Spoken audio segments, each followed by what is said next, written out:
नमस्कार दोस्तों, मेरा नाम प्रीति है और आज के वीडियो में मैं आपको बताऊंगी कि माघ पूर्णिमा को क्या करना चाहिए और क्या नहीं करना चाहिए ताकि आपको इस दिन का पूर्ण लाभ मिल सके। माघ मास की पूर्णिमा भारतीय सनातन परंपरा में केवल एक तिथि नहीं है, बल्कि आत्मशुद्धि, करुणा और धर्म के पुनर्जागरण का पर्व है।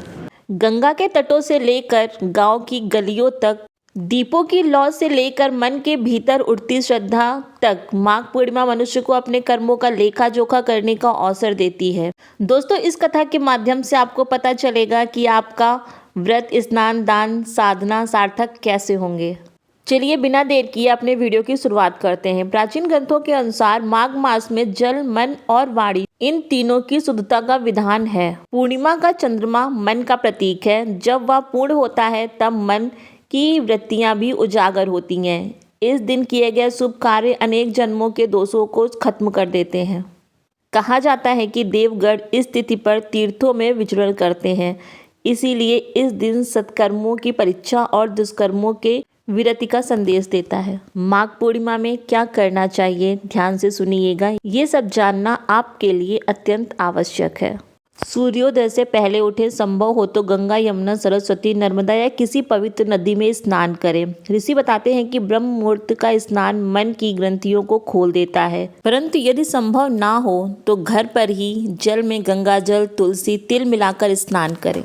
स्नान के बाद संकल्प और व्रत लें, अर्थात स्नान के बाद शुद्ध आसन पर बैठकर संकल्प लें, मैं आज के दिन सत्य, संयम और करुणा का पालन करूंगा। व्रत के लिए आप फलाहार कर सकते हैं, एक समय भोजन कर सकते हैं या फिर निर्जल उपवास भी कर सकते हैं। इसके बाद सूर्य को अर्घ्य दें और दीपदान करें। दोस्तों, दीपदान करने से अज्ञान का अंधकार दूर होता है। इसके बाद अन्न, वस्त्र, कम्बल, तिल, गुड़, घी, तांबा, पुस्तकें और यथाशक्ति धन का दान करें।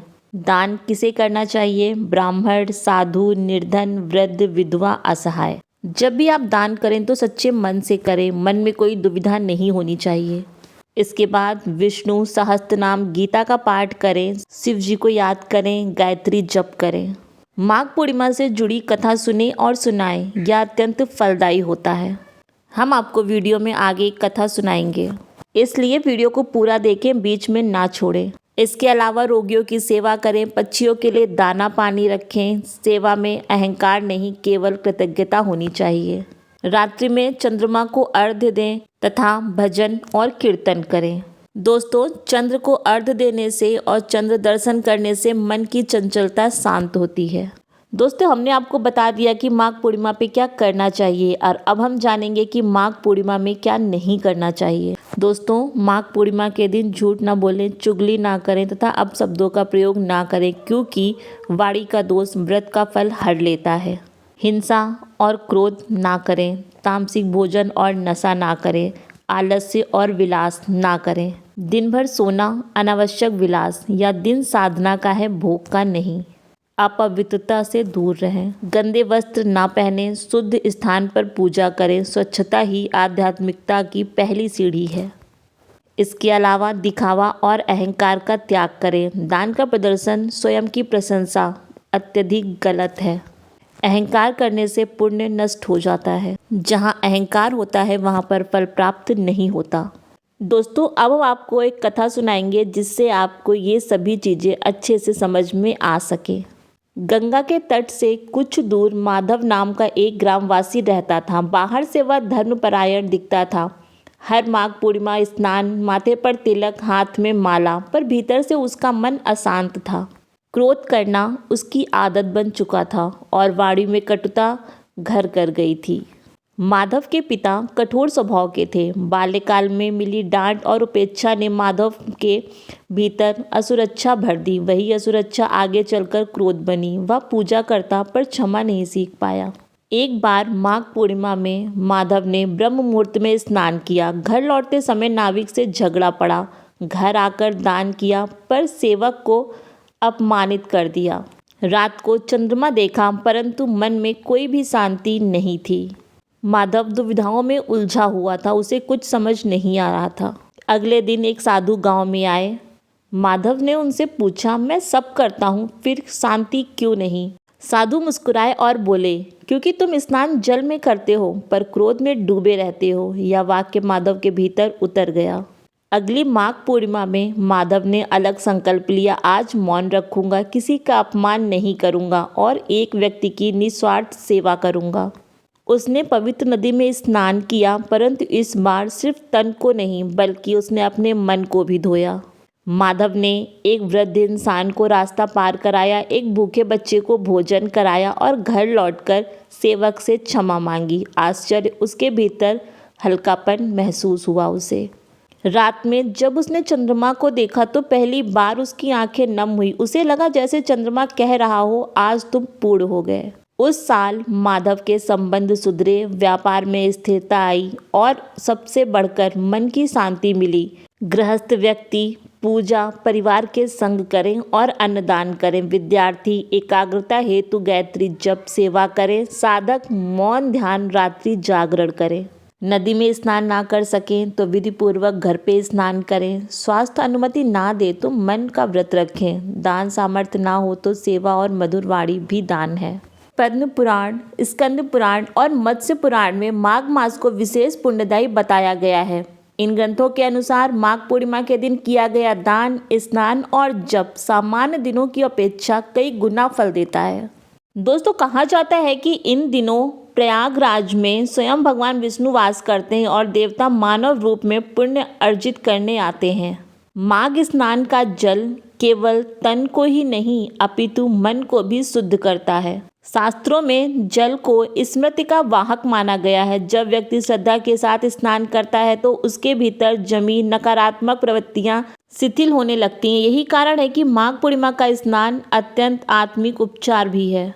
दोस्तों, अब आपको हम बताएंगे दान का रहस्य क्यों और कैसे फल मिलता है। जब हम अन्न का दान करते हैं तो भूख मिटाने के साथ अहंकार को भी खत्म करता है।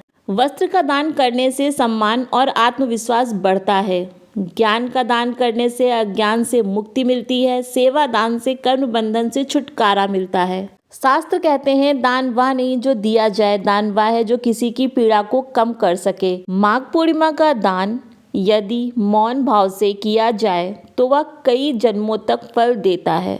दोस्तों, माघ पूर्णिमा में क्रोध करना वर्जित है। क्यों है, हम आपको बताते हैं। क्रोध को तप का सबसे बड़ा शत्रु कहा गया है। माघ पूर्णिमा के दिन किया गया क्रोध महीनों की साधना को नष्ट कर सकता है। इसलिए इस दिन क्षमा को ही सबसे बड़ा आभूषण माना गया है।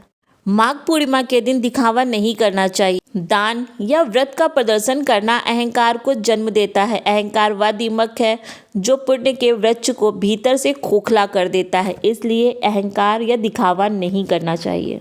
दोस्तों, सिर्फ माघ पूर्णिमा में ही नहीं, कभी भी अहंकार और दिखावा नहीं करना चाहिए। दोस्तों, आधुनिक जीवन में माघ पूर्णिमा का क्या संदेश है, हम आपको बताते हैं। आज के तनावपूर्ण जीवन में माघ पूर्णिमा हमें रुककर आत्मचिंतन करना सिखाती है। मोबाइल, क्रोध, ईर्ष्या ये सब आधुनिक विकार हैं। यदि इस एक दिन भी हम संयम रख लें तो यकीन मानिए जीवन की दिशा बदल सकती है। माघ पूर्णिमा केवल एक तिथि नहीं है, यह आत्मा का उत्सव है। जो छोड़ना है आज छोड़ दो, जो अपनाना है आज से अपना लो। यही माघ पूर्णिमा का इस साल आप सबको संदेश है। दोस्तों, हमने आपको बताया कि माघ पूर्णिमा पे क्या करना चाहिए और क्या नहीं करना चाहिए। हमने आपको माघ पूर्णिमा से जुड़ी कथा भी सुनाई, लेकिन असली सवाल यह है कि हमने क्या सुना और इसे सुनकर हम अपने अंदर क्या परिवर्तन लाने वाले हैं। दोस्तों, माधव की तरह हम भी पूजा तो करते हैं लेकिन क्रोध, अहंकार और कटुवाणी को साथ लेकर घूमते हैं। माघ पूर्णिमा हमें याद दिलाती है कि सच्चा स्नान जल से नहीं मन से होता है। दोस्तों, ये वीडियो खत्म होने से पहले आप खुद से 3 सवाल पूछिए। नंबर 1, आज मैं किससे क्षमा मांग सकता हूँ। नंबर 2, आज मैं किसका मन हल्का कर सकता हूँ। नंबर 3, और क्या मैं आज कुछ ऐसा छोड़ सकता हूँ जो मेरे भीतर अहंकार बना हुआ है। शास्त्र कहते हैं, जो मन को जीत लेता है वही सच्चा साधक होता है और जो व्यक्ति अपने स्वभाव को बदल ले वही माघ पूर्णिमा का पूरा फल पाता है। दोस्तों, हमने पूरी कोशिश की है कि हम आपको माघ पूर्णिमा की समस्त जानकारी प्रदान कर सकें। माघ पूर्णिमा की ये रात आपके जीवन में शांति, करुणा और नए संकल्प का चंद्रमा लेकर आए।